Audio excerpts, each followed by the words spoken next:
Bien, vamos a ver la parte de glucocorticoides, que es la última parte de lo que es inflamación y dolor. Bueno, para hablar de glucocorticoides, vamos a recordar un poquito de la función del sistema endocrino. Los glucocorticoides forman parte del sistema endocrino que tiene como componentes la hipófisis, ya que es una glándula que está ubicada a nivel del sistema nervioso central y que es como la controladora de todas las otras glándulas secretoras del sistema endocrino. Esta glándula, que es una pequeña glandulita que está ubicada, como les decía, a nivel del sistema nervioso central, va a controlar la función de las otras glándulas, es como la gran reguladora. Otra glándula es la tiroides, que está ubicada delante de la tráquea, ¿ya? Y es una glándula que se va a secretar la hormona tiroidea, y la hipófisis la regula a través de una hormona que hace que se secrete la hormona tiroidea. Además de la tiroides, hay dos pequeñas glandulitas que están detrás, que son las paratiroides, que están relacionadas con el metabolismo del calcio. Otra glándula importante, también parte del sistema endocrino, es el páncreas, que va a participar en la secreción de insulina y el glucagón, que son los principales reguladores del metabolismo de la glucosa. Otras glándulas, que son las que nos interesan, son las glándulas suprarrenales, que son dos pequeñas glándulas que están ubicadas por encima del riñón al modo de un sombrerito. Esta glándula suprarrenal va a tener una parte central, que es una médula, y una parte cortical, la corteza, y van a tener la importante función de secretar los corticoides y que participan en el metabolismo de el metabolismo intermedio de las grasas, de los lípidos, de los carbohidratos. Otras glándulas del sistema endocrino son pues los ovarios y los testículos, dependiendo si es hombre o mujer, y que van a trabajar también en conjunción, además de la hipófisis, con la glándula suprarrenal. Entonces, como ven, el sistema endocrino es muy extenso y uno de sus componentes son las glándulas suprarrenales. Todo este sistema está encargado de la secreción de hormonas y las hormonas tienen múltiples efectos, entre los que podemos dividir los efectos estimulantes, los efectos inhibitorios, el efecto sinergista, el efecto antagonista y el efecto trópico. El efecto estimulante es que promueve la actividad en un tejido, el efecto inhibitorio disminuye la actividad en el tejido, el efecto sinergista es cuando la hormona tienen como un efecto más potente en pareja que cuando se encuentran separadas.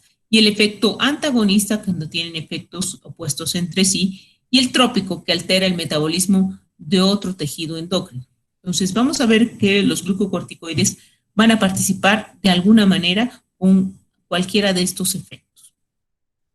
Entonces los glucocorticoides son igualmente hormonas secretadas por la corteza suprarrenal, que les había dicho, que es esa pequeña glandulita que está, la glándula suprarrenal, esa pequeña glandulita que está ubicada por encima del riñón y que tiene dos componentes, una corteza y una médula. La corteza es la principal secretora de esteroides, así se llaman estas hormonas, esteroides suprarrenales. De estos esteroides existen tres tipos de acuerdo a su tipo de acción. Uno, los que son los glucocorticoides, que tienen principalmente efecto en el metabolismo, ¿ya? Y son los que nos interesan. El principal representante es el cortisol. Un segundo grupo son los mineralocorticoides, que tienen una actividad más que todo en el metabolismo de la sal, la retención de sal. Y el principal representante es la aldosterona. Y un tercer grupo de esteroides hormonales también secretados por la corteza son los que tienen actividad andrógena o estrógena. Dentro de estos están la dehidroepiandrosterona, el androstenediol y la androstenediona, que todos en la periferia, en la sangre periférica, son convertidos a testosterona, que sabemos que es la principal hormona estimulante de los órganos reproductores masculinos, de los testículos, y desarrolladora de los caracteres sexuales secundarios. Entonces, esta hormona trabaja en conjunción con las otras hormonas masculinas, ¿ya? Y esta es la principal, la testosterona. Ahora, bueno, viéndolo de otra manera, tenemos entonces 3 tipos de esteroides suprarrenales: los mineralocorticoides, los glucocorticoides y las que corresponderían a las hormonas sexuales. Los mineralocorticoides, principalmente la aldosterona, que van a encargarse de la regulación del equilibrio de sodio y potasio, ¿ya? Usualmente lo que hacen es evitar la eliminación de sodio. Los glucocorticoides, cuyo principal representante es el cortisol o la cortisona, y que van a tener efectos a nivel del metabolismo de los lípidos, de la glicemia, de los azúcares, de las proteínas, y como lo que nos interesa, tiene un efecto antiinflamatorio potente. Y las hormonas sexuales, que ya hemos dicho cuáles son, y que en la periferia todas van a convertirse en testosterona, y que van a tener la función, como les decía, de desarrollar los caracteres sexuales secundarios, masculinos, y que trabajan en conjunción con los órganos sexuales masculinos. De todos estos, el que nos interesa es el cortisol. Esta es una hormona que se va a sintetizar en la corteza suprarrenal a partir de una molécula que es el colesterol. Normalmente tenemos colesterol que está circulando en la sangre, y una pequeña cantidad nos sirve para formar esta hormona. Se calcula que hay entre 10 a 20 miligramos de cortisol diario que normalmente nosotros necesitamos, ¿ya? Y que nos sirven para nuestras funciones celulares normales.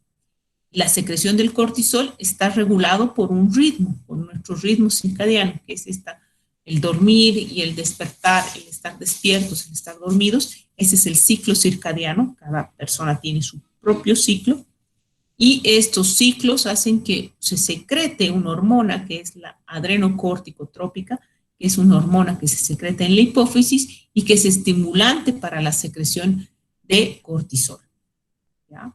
Entonces, esta secreción de ACTH va a estar relacionada con ese ritmo circadiano.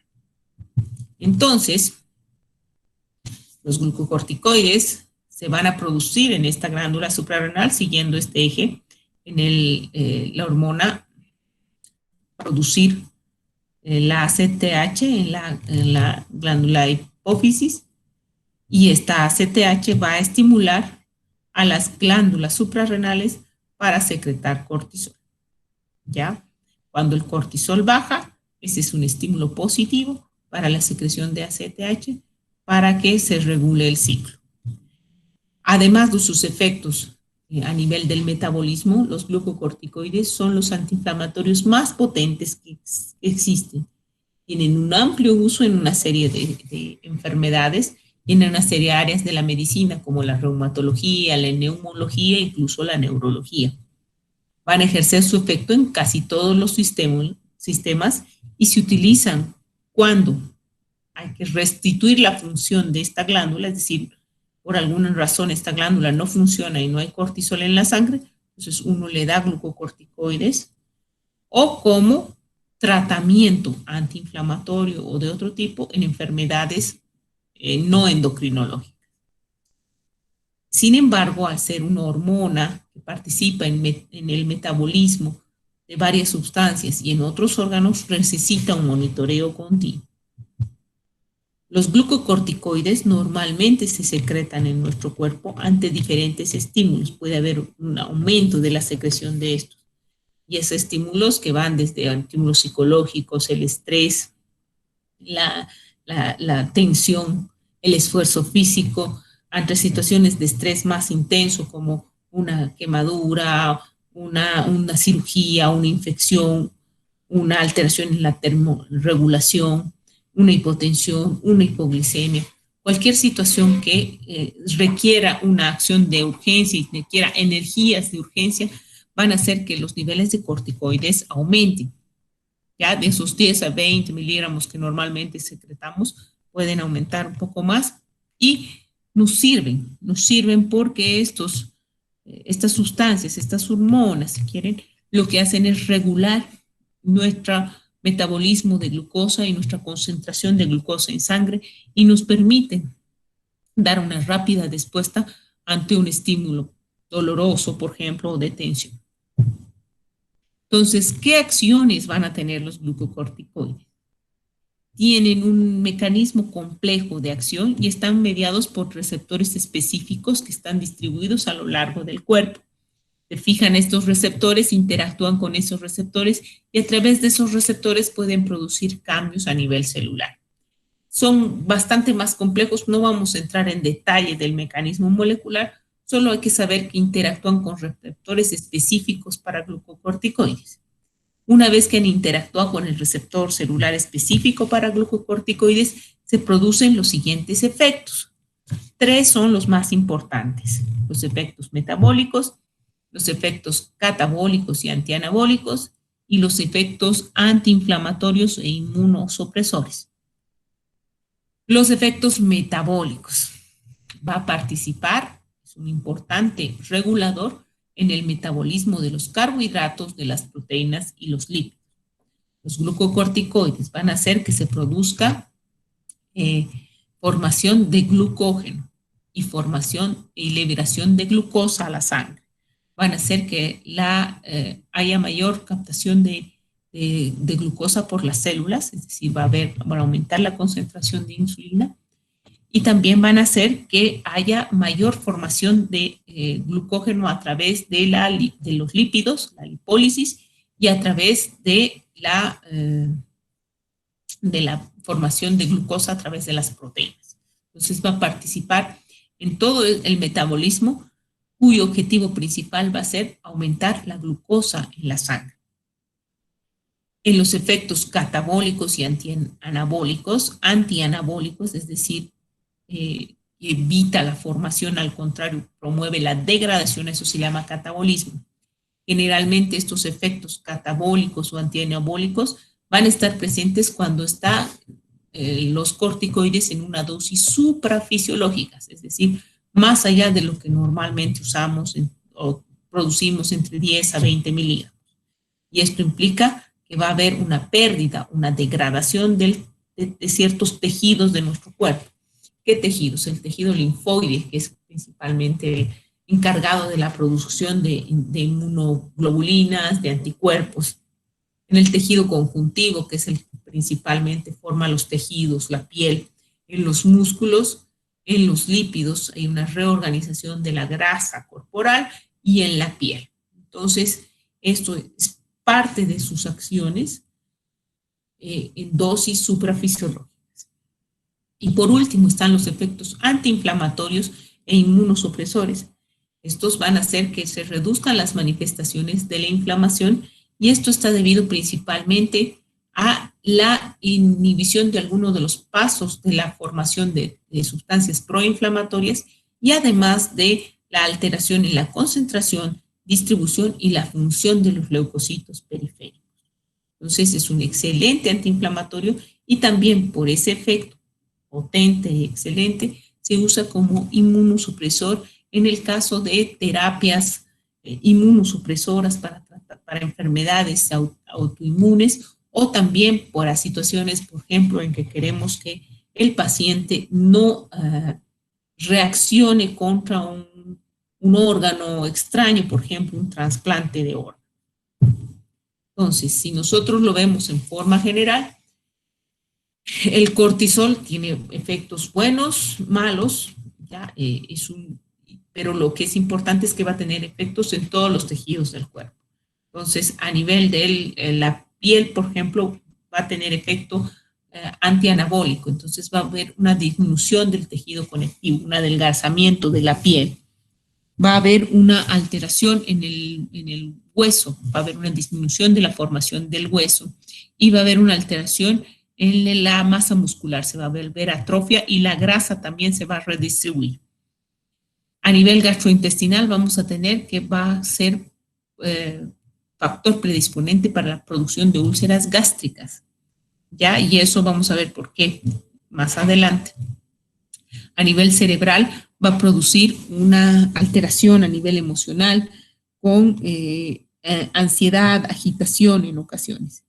A nivel cardíaco va a aumentar la fuerza de la contracción y aumenta el tono vascular, tono de los vasos.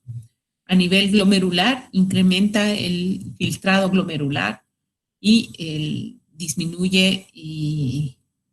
aumenta el filtrado glomerular y el aclaramiento renal. Y a nivel del feto produce una maduración del feto, de los pulmones fetales, y eso es un uso terapéutico también que se le da. Corticosteroides o glucocorticoides, en el mercado tenemos muchos. Clasifican de acuerdo al tiempo de acción, cuánto dura su efecto, de acuerdo a su tipo de acción, si es predominantemente antiinflamatoria o no, ¿ya? Y de acuerdo a su potencia, ¿ya? Tiempo de duración, potencia y efecto predominantemente antiinflamatorio. Entonces, los corticoides existen en todas las vías. Vamos a tener vía oral, vamos a tener vía endovenosa, vamos a tener vía tópica, vamos a tener vía parenteral intramuscular, por ejemplo, o endovenosa. Entonces, hay en todas las vías, incluso tenemos corticoides para vía inhalatoria. Ya los corticoides inhalados principalmente se usan para el manejo del asma, vamos a ver más adelante. Entonces, de acuerdo a su potencia antiinflamatoria, también podemos clasificarlos de acción media, de acción intermedia y de acción prolongada.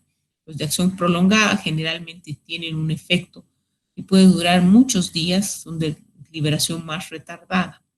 La molécula con que todo se compara es con la prednisona, y que de potencia tiene 1 de todo, y pues equivale, una dosis de hidrocortisona equivale a 20 miligramos de cortisol.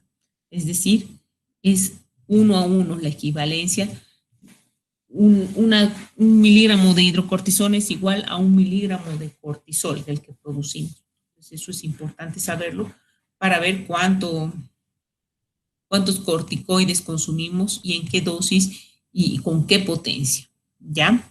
Entonces, una vez que nosotros consumimos los corticoides, ellos van a interactuar a nivel celular y con receptores específicos en distintos órganos y en distintos tejidos, ¿ya? Pero a nivel periférico, para lo que nos interesa, los glucocorticoides van a tener también una importante acción a nivel del metabolismo de factores proinflamatorios. Entonces, vamos a ver este cuadrito. ¿Se acuerdan de los fosfolípidos de membrana, de la pared de la membrana celular? Cuando existe una lesión, una disrupción de esta pared, se expone los fosfolípidos de membrana, y en este caso el ácido araquidónico, que con la enzima fosfolipasa A2 van a liberar el ácido araquidónico, ¿ya? Ahora, los glucocorticoides van a actuar a este nivel. Van a inducir la producción de una hormona, que es la lipocortina, otra hormona, un mediador, y esta lipocortina va a inhibir a la fosfolipasa A2. Entonces, los glucocorticoides bloquean esta cadena desde la parte inicial, desde antes incluso de la conversión o de la liberación del ácido araquidónico, ¿ya?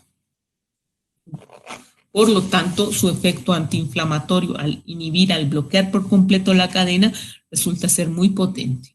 Y ya seguimos después con la cadena que hemos hablado, la ciclooxigenasa, que pues va a producir una serie de sustancias proinflamatorias, las más importantes, los tromboxanos, las prostaciclinas y las prostaglandinas, ya que es lo que hemos hablado. Entonces, los glucocorticoides, al bloquear acá precozmente, evitan la formación de estos 3 componentes e incluso evitan la acción de la ciclooxigenasa y de la lipooxigenasa también. Por lo tanto, también inhiben la formación de otros componentes como los leucotrienos, ¿ya? De ahí radica su potencia antiinflamatoria. Entonces, si lo vemos, es un potente antiinflamatorio porque va a disminuir todas estas, migración de todas estas células al foco inflamatorio. Los eosinófilos, las citoquinas, los macrófagos, los mastocitos, las células dendríticas, todas las que vendrían a ser los monocitos.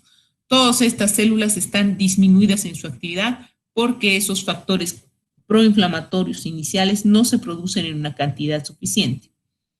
Además, también van a producir alteraciones en las células estructurales, como hemos dicho, tiene un efecto también antianabólico. Va a producir una disminución en la secreción glandular, ya sobre todo en las glándulas secretoras de moco a nivel bronquial. Va a producir una disminución del proceso inflamatorio en las vías respiratorias, ya va a aumentar los receptores beta 2, va a producir una alteración en las células epiteliales, va a hacer que éstas tengan menos mediadores porque va a cortar la cadena precozmente proinflamatorios. Entonces, su acción antiinflamatoria se explica por el mecanismo de bloqueo de la cascada del ácido araquidónico, pero también por su efecto trófico sobre las células epiteliales, endoteliales. ¿Para qué se usan los corticoides? Se usan para una serie de trastornos numerosos que, como decía, hay muchos receptores distribuidos a lo largo de todo el cuerpo, entonces se puede usar para un sinnúmero de patologías. Sirve para las enfermedades de la piel, en este caso enfermedades mediadas por un mecanismo alérgico, las dermatitis atópicas o con un proceso inflamatorio importante como las micosis, como las dermatosis por otra causa. Las enfermedades en los ojos, procesos inflamatorios como uveitis, conjuntivitis, incluso neuritis óptica. En las enfermedades pulmonares es uno de los principales tratamientos para el asma bronquial. En las alteraciones inflamatorias óseas, en las artritis, en las bursitis, en las tenosinovitis, cualquier proceso inflamatorio que no haya respondido adecuadamente a los AINES va a ser bien tratado con corticoides. Las reacciones alérgicas son de primera línea para tratar la reacción alérgica severa a moderada. Y por supuesto, por su efecto inmunomodulador, también van a ser importantes en la prevención del rechazo porque disminuye la respuesta inflamatoria y se utiliza como terapia para la retención del trasplante de órganos. Y por supuesto, vamos a usar en caso de insuficiencia suprarrenal, es decir, como terapia de reemplazo. La glándula suprarrenal por X o Z motivo no está funcionando bien, tiene un tumor, hay otra situación que hace que no funcione bien, entonces se puede usar glucocorticoides como terapia de reemplazo, ¿ya? También se puede usar en otras situaciones congénitas, como es el caso de la hiperplasia suprarrenal congénita, en el que hay una alteración en las enzimas que intervienen en la síntesis de glucocorticoides, por lo tanto no se sintetizan en cantidad necesaria, entonces se requiere de un aporte exógeno. Como hemos dicho, en las enfermedades alérgicas, el asma es el principal, en las enfermedades del colágeno, que son en la mayoría autoinmunes, entre esas está el lupus eritematoso sistémico, la artritis reumatoide. En algunas enfermedades hematológicas como la anemia hemolítica autoinmune, las púrpuras trombocitopénicas y en algunas leucemias también se puede usar corticoides. En las enfermedades gastrointestinales con un proceso inflamatorio importante como las colitis ulcerosas o las hepatitis autoinmunes y en las enfermedades neurológicas. Tiene su indicación en el trauma raquimedular, en el manejo de la esclerosis múltiple, en el edema cerebral vasogénico asociado a un tumor cerebral, por ejemplo, en los procesos inflamatorios nerviosos periféricos, también se ha utilizado. El asma es una de las enfermedades en las que más útil son los corticoides y resultan ser la primera línea de tratamiento en las enfermedades renales y en las enfermedades dermatológicas. O sea, como ven, los corticoides tienen un amplio uso y amplias funciones y manejo de enfermedades. Pero lo importante es que no es que cualquiera puede tomar o cualquiera puede recetar glucocorticoides. Tenemos que tener mucha precaución en recetarlos y en indicarlos, porque vamos a ver más adelante, tienen una gama de efectos adversos importantes. Entonces, los glucocorticoides tenemos que administrarlos con un fin terapéutico claro. Por ejemplo, ha salido la noticia hace unos pocos días que los glucocorticoides, en este caso la prednisona, la dexametasona, tenía un papel en el COVID. Sin embargo, eso está indicado para procesos inflamatorios severos, o sea, sirve en el contexto de un paciente crítico en terapia intensiva, no para uso habitual o que uno vaya a la farmacia y se compre dexametasona, se haga pinchar o compre prednisona solo por el hecho de que me va a tratar contra el virus, contra el COVID. No es así.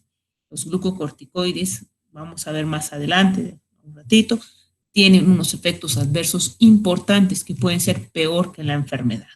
Entonces, si vamos a administrar con fin terapéutico, en realidad son 3 los fines terapéuticos que se seleccionan, por lo que se seleccionan los corticoides. Como una acción de terapia de reemplazo, ya sea para suprimir la acción de la ACTH o para reemplazar el cortisol que no se está produciendo. Un segundo grupo, que es una de las razones de uso más extenso, es la acción antiinflamatoria. Habíamos dicho que es el antiinflamatorio más potente. No es analgésico solo, más que analgésico es antiinflamatorio. De hecho, no tiene acción sobre los nociceptores, no tiene acción sobre la vía dolorosa. No. Y un tercer efecto es el inmunosupresor, es decir, para producir una modulación de la respuesta inmune, sobre todo en enfermedades autoinmunes. Una vez que hemos decidido cuál es el fin terapéutico, tenemos que ver si existe evidencia de la eficacia del tratamiento en comparación con terapias alternativas. Ya el corticoide siempre hay que verlo como una opción no inicial, aunque en algunas enfermedades sí es la opción inicial porque se ha estudiado lo suficiente, pero en otras hay que ver alguna alternativa porque ya les he dicho, el efecto adverso es importante. Si no hay evidencia suficiente que diga que los corticoides pueden ser útiles en esa patología, lo mejor es no usarlos, ¿no? O sea, no hay que usar por si acaso. Ya, tienen, como les digo, sus indicaciones, las enfermedades claras. Y si sí, pues ahí hay que usar un glucocorticoide. ¿Y cuál? La selección del glucocorticoide va a estar dada de acuerdo a la dosis que se necesite, a la potencia que se necesite y al tiempo que va a ser tratado este paciente. Hay enfermedades que requieren tratamiento por largos periodos de tiempo y hay otras que requieren un tiempo más corto. Por eso los glucocorticoides siempre se deben dar con una guía y un seguimiento médico. Incluso en algunas patologías solamente deben ser tratadas por especialistas que saben manejar corticoides, en este caso, los endocrinólogos, los reumatólogos. ¿Ya? ¿Por qué es importante cuidar la administración de los corticoides? Porque tienen efectos adversos muy importantes. Cuán frecuentes y cuán graves pueden ser va a depender, como les decía, de la dosis, la duración del tratamiento y de la potencia del corticoide. Es también los criterios por el que nosotros lo usamos. Cualquier persona que va a prescribir estos corticoides, sobre todo a largo plazo, debe tener en cuenta los efectos no deseados durante el tratamiento, así también como su suspensión. Nunca se suspenden los corticoides de golpe, sobre todo si se ha dado esquema terapéutico de larga data. ¿Por qué? Porque si yo prescribo corticoides a largo plazo, lo que hago es producir una inhibición del eje, ya normalmente se produce una secreción continua de corticoides y el nivel de cortisol, de corticoides, va a regular, va a hacer un feedback negativo a la hipófisis y a la secreción de ACTH. Entonces, si mis corticoides están altos siempre porque yo le estoy administrando de afuera, va a hacer que la ACTH no se produzca. Y eso va a generar que el paciente, si le dejo de dar, no tenga un estímulo para producir corticoides. Ya, la ACTH no existe, no se está produciendo, y eso le genere problemas por falta de corticoides. ¿Ya? Entonces, ¿cuáles van a ser los efectos secundarios del tratamiento? La lista es larga. Vamos a tener desde efectos gastrointestinales hasta efectos en el sistema nervioso. A nivel gastrointestinal, vamos a tener úlcera péptica que puede ir acompañada de hemorragia digestiva. Esto principalmente porque hemos visto que va a bloquear la cadena del ácido araquidónico y por supuesto va a haber una disminución de las prostaglandinas. Como la bloquea precozmente, pues esto genera una inhibición de la ciclooxigenasa y hace que no haya prostaglandinas y tengamos una debilidad de la mucosa gástrica. Los efectos endocrinos metabólicos. Vamos a ver que un exceso de dosis de corticoides, más allá de lo fisiológico, es decir, dosis suprafisiológicas, más allá de los 10 a 20 miligramos que normalmente producimos en nuestro organismo, va a generar un síndrome que se llama el síndrome de Cushing, que vamos a ver tiene sus características especiales. Ojo, uno es el síndrome de Cushing, que se produce por exceso de corticoides. ¿Ya? Yo estoy tomando corticoides a largo plazo en dosis elevadas y eso va a generar un síndrome de Cushing por exceso de dosis. Es como si tuviera un tumor en la glándula suprarrenal que produce gran cantidad de corticoides, pero no tengo el tumor, sino yo le estoy dando de afuera, ¿entiende? Y otro trastorno es por la administración continua de corticoides y la suspensión brusca, que va a generar datos de insuficiencia suprarrenal. ¿Ya? Otras manifestaciones a nivel de la piel, va a producir acné, va a generar aumento del pelo, fragilidad capilar, la presencia de estrías violáceas, una alteración en el tejido conectivo en general. A nivel ocular, puede desencadenar la presencia de cataratas y glaucoma, igual por la falta del trofismo del tejido conectivo. A nivel cardiovascular, desencadenar hipertensión arterial, insuficiencia cardíaca secundaria a la hipertensión. A nivel neuropsiquiátrico, va a producir alteraciones de la personalidad, alteraciones del humor, en ocasiones puede llegar incluso a tener manifestaciones psicóticas. Y del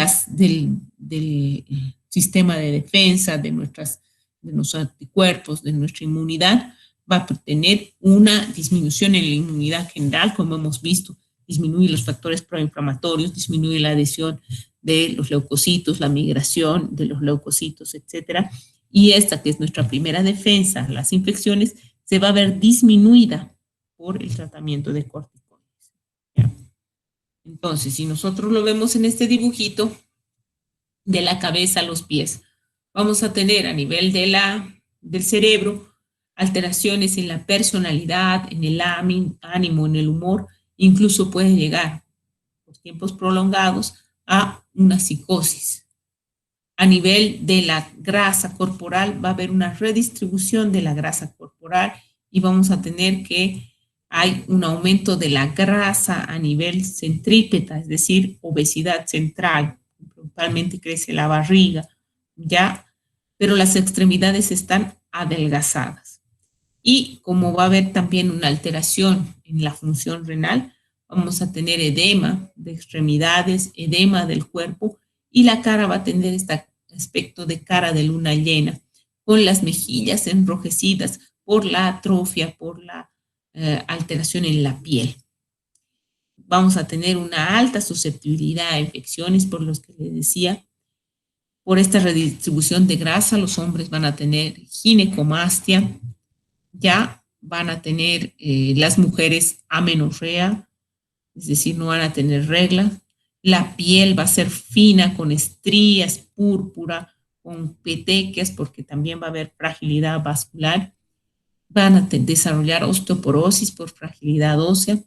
Van a tener efectos gastrointestinales, como he dicho, vamos a tener úlceras, gastritis.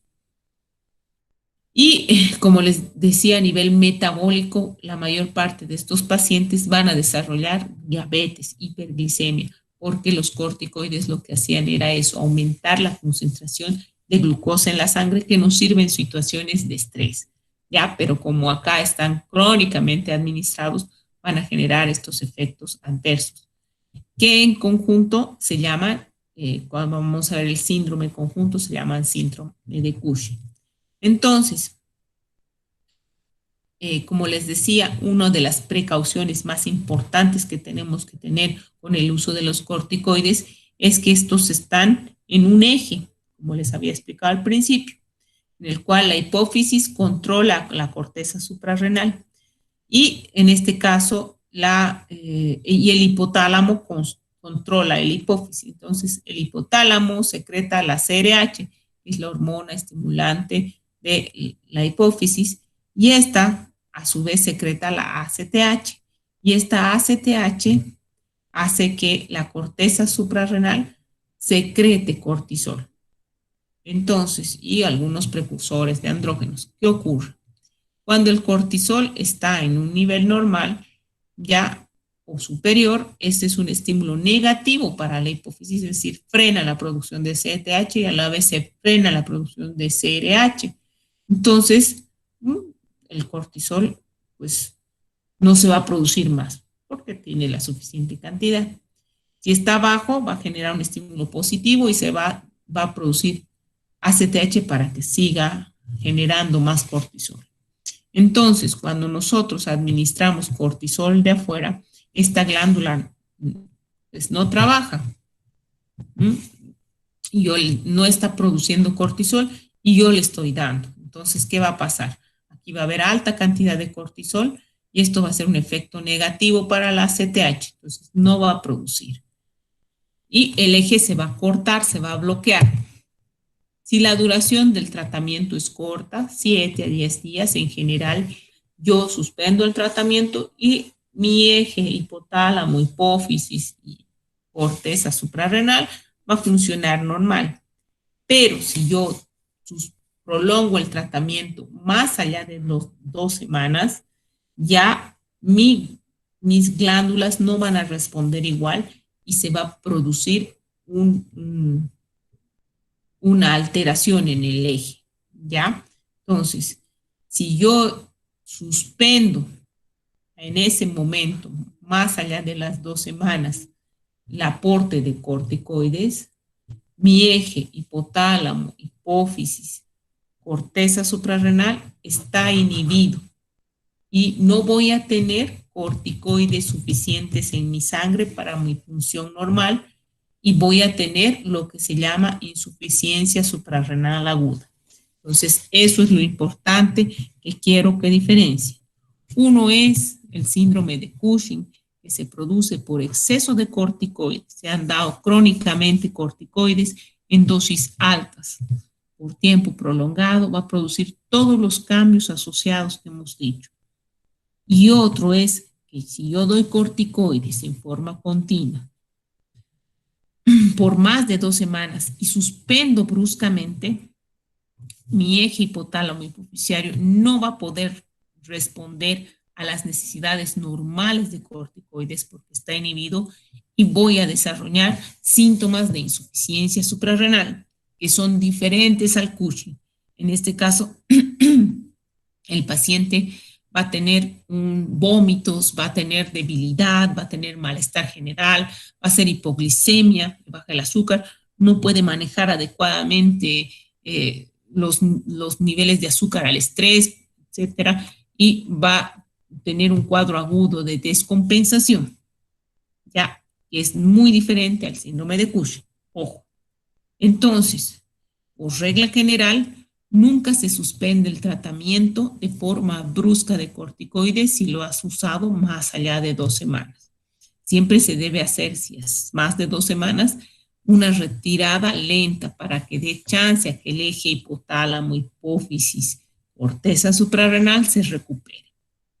Siempre hay que tratar de administrar la menor dosis posible, lo más fisiológico que se pueda, 10 a 20 miligramos, y hay que ir alternando, como les decía, usualmente la retirada paulatina y de a poco. Ya, como les decía, cuando yo suspendo bruscamente los corticoides, me va a dar como un síndrome de abstinencia que en el fondo resulta ser datos de una insuficiencia suprarrenal aguda, debilidad, letargia, dolor, cefalea, fiebre, hipoglicemia. Ya, por eso la reducción debe ser gradual. Entonces, los efectos adversos de los corticoides se pueden dar por los dos tipos, como les había dicho. Por suspensión brusca del tratamiento, que es un síndrome de deprivación, una insuficiencia suprarrenal aguda, y por administración prolongada y en dosis alta de corticoides, que va a dar el síndrome de Cushing.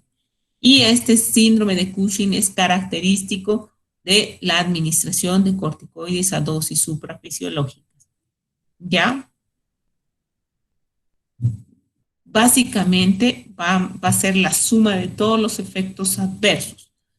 Y vamos a tener este fenotipo del paciente, una facies redonda, como en cara de luna llena, con aumento del vello facial, hirsutismo. Vamos a tener con alteraciones del ánimo a nivel cerebral, de las emociones, una obesidad centrípeta, con estrías en la piel, con petequias, con extremidades adelgazadas por pérdida de masa muscular, con osteoporosis, con acumulación de grasa, como les decía, a nivel central, a nivel de abdominal, pero también en la parte posterior de la espalda, a nivel supraclavicular, como una especie de joroba, que es lo que se llama la jiba. A nivel del sistema reproductor va a haber amenorrea en las mujeres y va a haber una alteración en el trofismo de la piel, en la curación de las heridas, van a aparecer petequias. A nivel cardiovascular va a puede desencadenarse hipertensión y con ello insuficiencia cardíaca. Y a nivel de endocrino también vamos a tener una hiperglicemia asociada o ya con las manifestaciones de diabetes. Entonces, esa es la cara típica, con las mejillas rojitas, ya mejillas enrojecidas, eritematosas, y eso es por el adelgazamiento de la piel que transparenta los vasos y la fragilidad capilar. Este es el típico, la típica facies, ¿ya? Como ven, la jiba, el abdomen con acúmulo de grasa y las extremidades adelgazadas. En los hombres puede haber ginecomastia también. Estas son las estrías de la piel, del abdomen principalmente, pero también puede aparecer en otras áreas. Algunas extremidades están hipotróficas, flacas, pero puede haber edema también, porque a nivel renal también se produce retención de líquidos.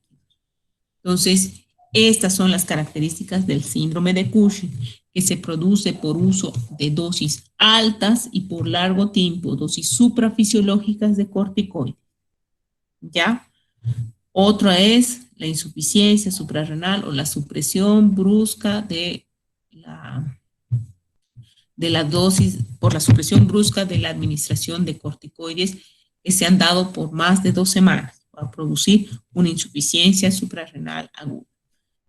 Por todos estos datos es importante que los corticoides sean administrados por personal médico con criterios claros y no a larga mano. Ya no es conveniente que uno vaya a la farmacia y se compre corticoide, o porque le ha sentado bien al amigo, a uno le puede sentar bien y se hacen pinchar y como en algunas hemos visto, hay corticoides de distinta potencia y para distinto uso. Bien.